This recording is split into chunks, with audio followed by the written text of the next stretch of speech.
Very good evening, friends.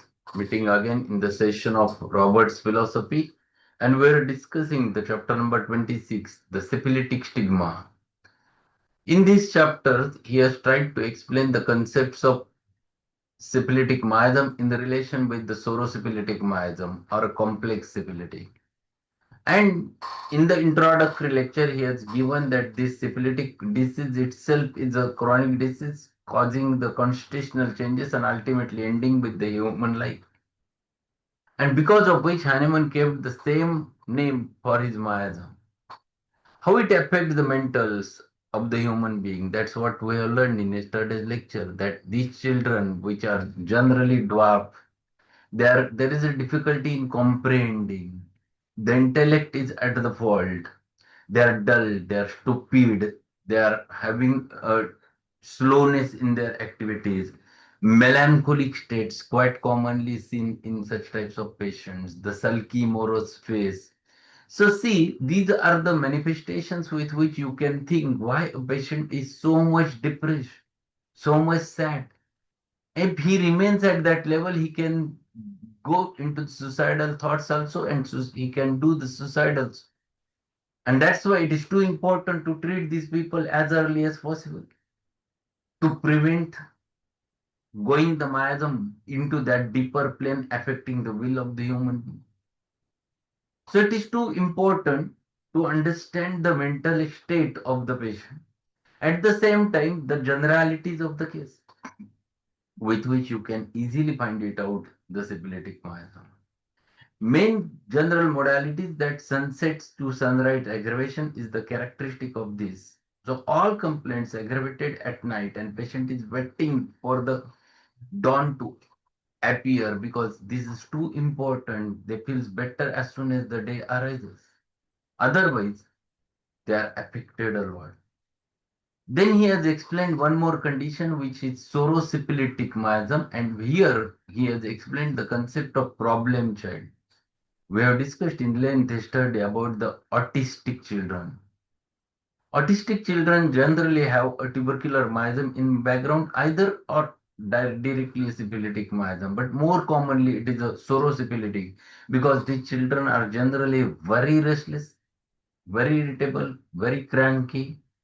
At the same time, they averse to meet the peoples. They remains in their own thoughts. They remains in their own world, and they are absolutely getting bored over there. So this is what we have learned in yesterday's lecture on the page number 211. Let us start with the last paragraph. In patients manifesting the syphilitic stigma, if we are so fortunate as to observe the appearance of the external manifestations or unusual discharges, we'll observe also that patient is greatly improved in general and his mental state will seemingly become more normal. This is true if a catarrhal or leucorrheal discharge is established. It is true if an old ulcer, perhaps of the legs, opens up and the discharges. And so long as these avenues of escape are active, the patient will be more normal. So abnormal discharges ameliorates is the characteristic of both the miasm, psychotic as well as syphilitic miasm. In soric, the normal discharges ameliorates. So urination ameliorates, stools ameliorates. Those are common entities which happens to be there in case of perspiration ameliorates. Sorry, but here, the leukorrhea ameliorates, or old ulcer which starts discharging again, the old eczema starts discharging again, and patient is feeling better. So such types of discharges, catarrhal discharges, if they appears over there, patient in general feels better at the general level as well as mental level. So this is the characteristic of this both the stigmas, psychotic and syphilitic. However, the natural avenues of the elimination do not ameliorate the patient. Sweating aggravates rather than ameliorates. And natural sweat, profuse urination, diarrhea never ameliorate the syphilitic condition except in constitutions such as tubercular, which are the combination of syphilitic and the soric. And this is due to the general amelioration of all the complaints, all the soric manifestations from these natural avenues of elimination. So if the patient is sorosyphilitic, that is tubercular, then this can be possible. They feels better by normal discharge. It is because Sora dominates over there. If syphilis is dominating in that combination, then normal discharges never ameliorates. This is the big entity one must understand. If we are able to understand this philosophy, then we will definitely go to the right remedy. In tubercular children, hemorrhage from the nose will clear up the mental state for some time. And in tubercular adults, nosebleed will clear up old neuralgia. See, again, very important thing.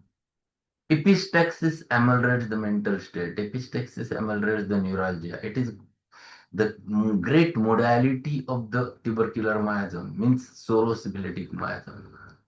So, Robert tries to explain all those specific features of the miasms. If we are able to catch them, then it is possible to go to the right remedy because of that. Now he further goes, now the degenerates and criminals and criminally insane are either psychotic or syphilitic in their stigmatic inheritances. What is saying? Is the person who is criminal in his nature. They are degenerates at mental level. They are cruel. Then either psychotic or either syphilitic miasm is present. It is not the soric miasm in background. Many of the criminally insane and degenerates could be very greatly benefited and probably cured by some of the antisyphilitic remedies.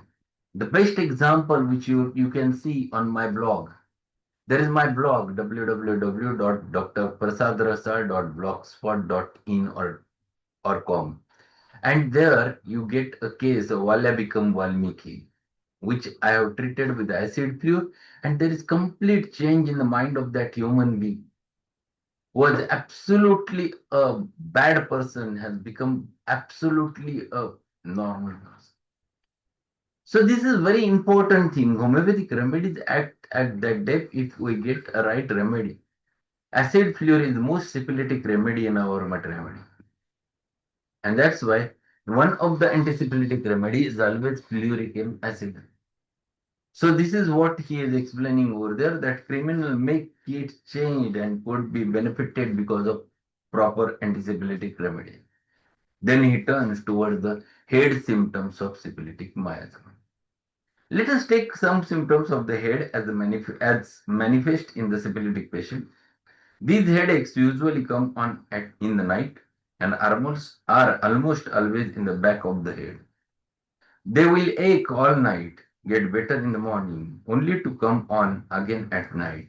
So typical headache which is getting aggravated at night, characteristically coming at night, remaining whole night, and in daytime they disappears and again reappears at night.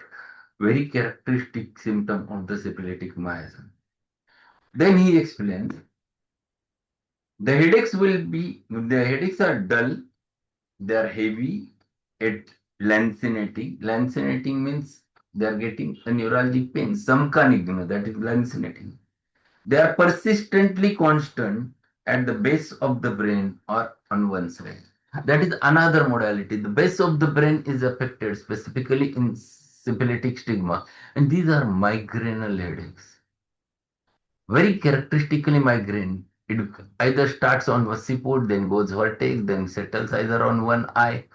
Cilicia, again a remedy, psychosyphilitic. So this is characteristic you can get either one-sided headache. You can get syphilitic remedies over there. The headaches that come on Sundays or when they are away from their usual occasions are usually soric and syphilitic combination. So he is comparing it with the tubercular miasm, and tubercular patients always have headaches on periodically, that is every Sunday, or whenever they are away from home, they get the headache. Syphilitic headaches are usually aggravated by riding, ameliorated by motion, aggravated by exertion, either mental or physical. So see the modalities. Modalities matters a lot. Aggravation by riding, aggravation by exertion, amelioration by motion. These are very specific modalities. They are usually accompanied by the great deal of coldness of the body, then sadness, and prostration. They are aggravated by warmth or heat, and ameliorated by cold applications. They are aggravated by quiet rest, by lying down at night, and by sleep, and ameliorated by nosebleed. So see, these modalities are very specific. They feels better by motion, aggravated by lying in bed, aggravation by rest, aggravation by warmth, amelioration by cold. Typical characteristic of this miasm you can get over there in syphilitic. So headaches are very, very characteristic where they have very specific modalities. He has given one note over there. Note the indications for the syphilitic headache as being most exactly opposite to those of psoric type, which are ameliorated by rest, ameliorated by lying down, ameliorated by hot applications in Sora. The psoric headaches comes on in daytime while syphilitic headaches are manifest at night. And this is the comparison between the psoric headache and syphilitic headaches. They are contrast with each other. Very typical. So whenever we compare, we never forget. This is the method when we learn certain things. Always try to compare so that you cannot forget. Oftentimes, the syphilitic patient complains of band about the head, which is probably due to slight effusion from the meningeal surfaces. So sensation of a band around the head, some irritation of the meninges or inflammation of meninges produces such types of symptoms.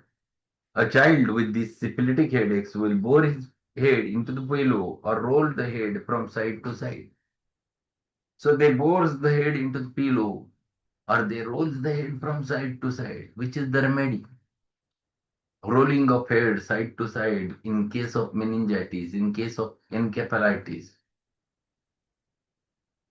However, it is the Helleborus niger. You can get this type of typical feature, rolling of head from side to side with encephalitis, with meningitis. So this is very typical of this miasm. Without the antipsyphilitic remedy, those headaches are not easily amenable to treatment. Some people complain that before these headaches, they experience ravenous anger. So hunger before menses, hunger before the headaches is characteristic of this syphilitic miasm. So very typical future. These manifestations are combination of sora and syphilis. So tubercular miasm, you will definitely get the hungry feeling before the headache comes. So the head manifestations are very typical. It remains at the base of brain. The modalities are characteristic. They remains either on one side, then they are aggravated by rest, they are aggravated by lying down, they are ameliorated by motion, they are aggravated by the hot application and ameliorated by the cold application. These are exactly opposite modalities to that of psoric miasm, which we have learned. So this is related with the head. And now he turns to the vertigo. We have learned the psoric vertigo also.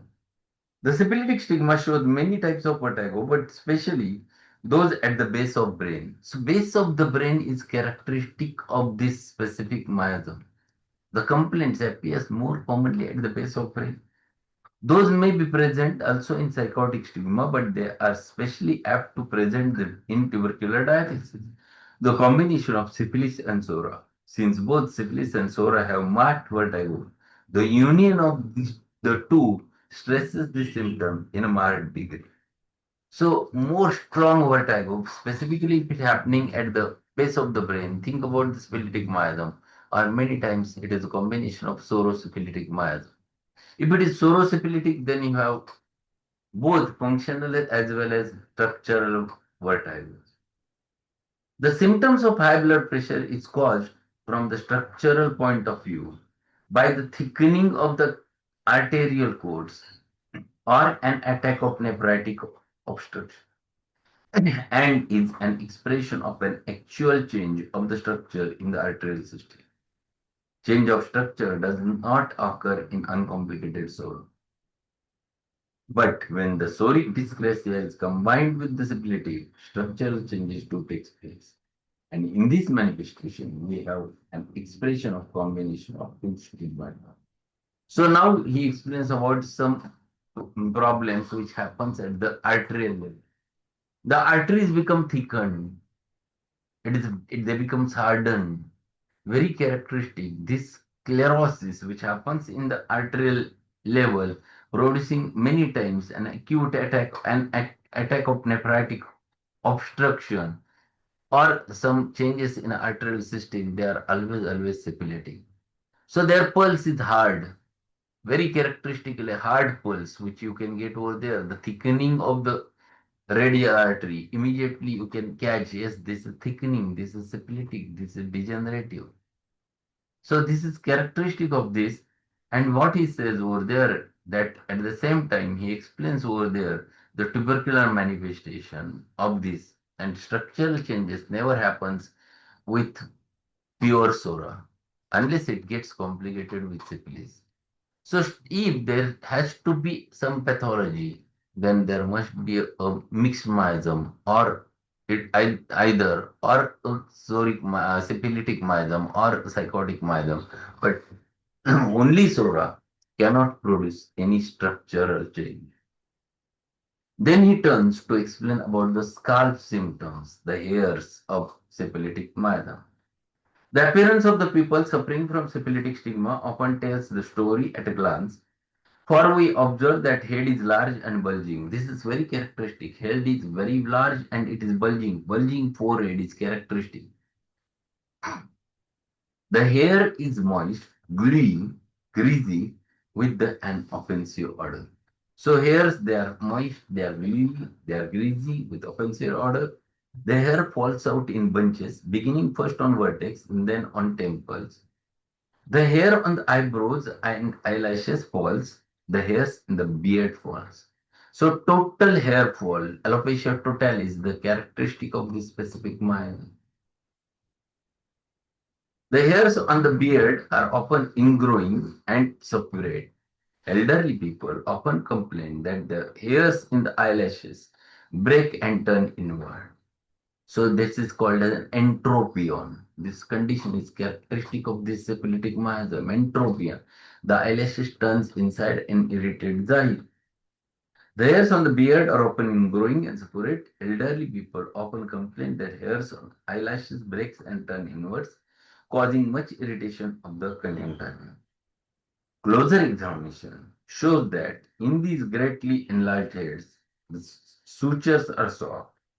The frontanels remain open after normal time of closing, and this is general hydrocephaloid appearance of the head. So this is one more feature, the hydrocephaloid appearance, a big head with open frontanels. It's characteristic of this miasm.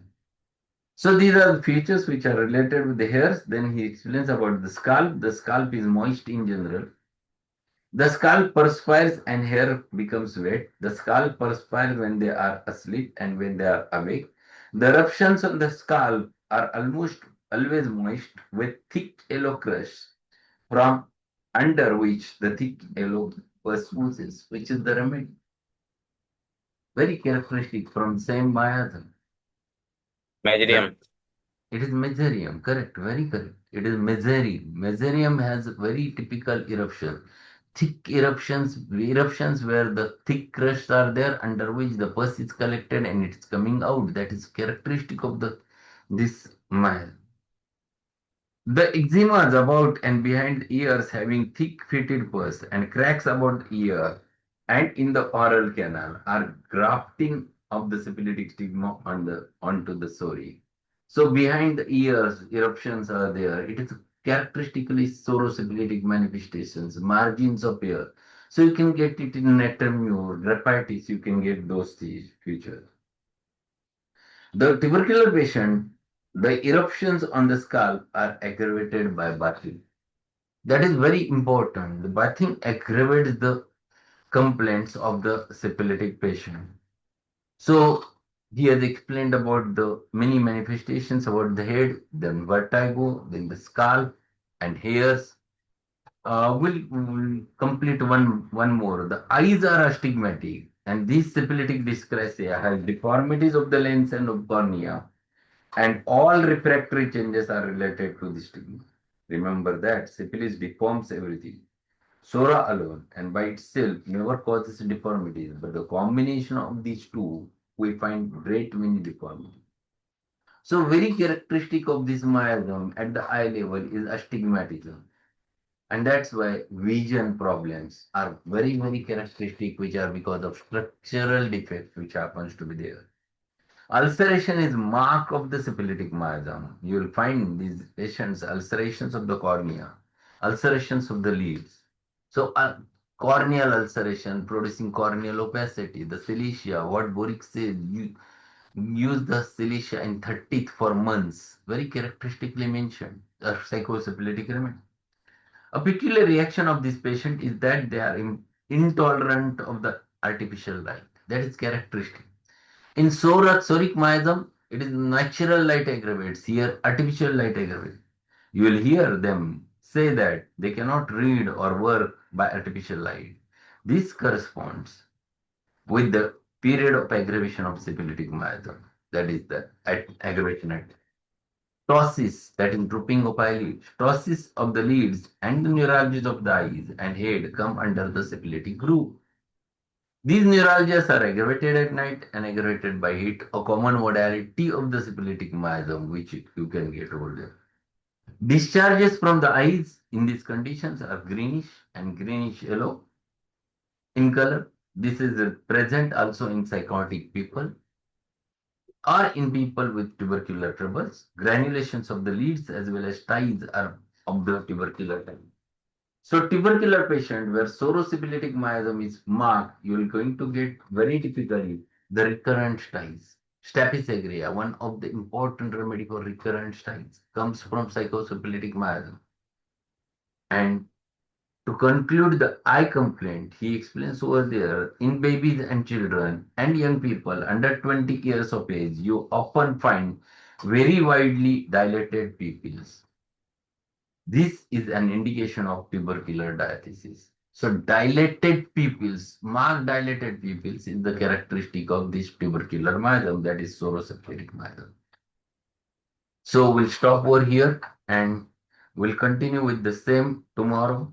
So this is a syphilitic stigma. What he has mentioned over there is very clear, and each and every organ he tried to explain over there about the syphilitic stigma, and it becomes rather simple to recognize which miasm is in background because of Robert's philosophy.